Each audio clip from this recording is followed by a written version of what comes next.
Սովետական միությունում երկրի և քաղաքի որոշակի հատվածներ ղեկավարում էին շրջկոմներ և շրջկոմների քարտուղարները։ Դպրոցում, որտեղ սովորում էի,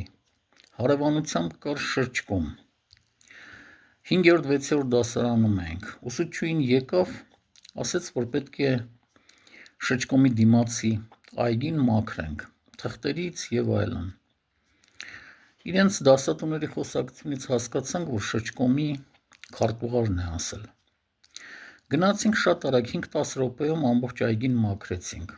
Այգին այն այգին է, որտեղ այժմ Տերյանի արձանն է, հարևանությամբ էլ գեղեցիկ աղբյուր կա։ 5-10 րոպեում մաքրեցինք և գնացինք նորից դպրոց։ 5 րոպե հետո ուսուցչուհին նորից եկավ, ասեց նորից պետք է մաքրեք, բայց մենք ասացինք մաքրել ենք արդեն։ Ասեց բանն այն է, որ ռայկոմի քարտուղարը այնտեղ չի եղել և պատուհանից չի տեսել, թե ինչպես են մաքրում այգին։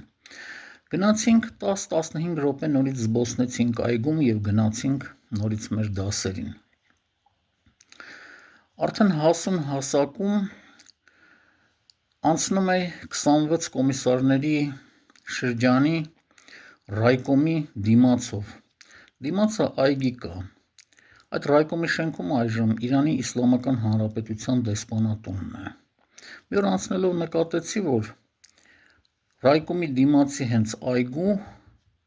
այն ծառուղին, որը նայում է ուղիղ ռայկոմին, շրջկոմին, այգու նստարանները հանել տեղափոխել են այլ տեղ և այդտեղ նստելու տեղ չկա այլևս։ Այգու մի տարիքով մարդ կար, մեկ-մեկ բարևում էի, այգու կարծես հսկիչը լիներ։ Հարցրեցի, ասեցի ինչի են տեղափոխել նստարանները, ասեց նոր ռայկոմի քարտուղար է եկել, իրա դուրը չի գալիս, որ իրա պատուհանի առաջ գալիս մարդիկ են նստում։ Ահա այսպիսին էին Սովետական միության շրջկոմները, այլ խոսքով ասած ռայկոմները և նրանց առաջի քարտուղարները։ Իդեպ նրանցից ոմանք արդեն անկախության շրջանում նույնպես դարձան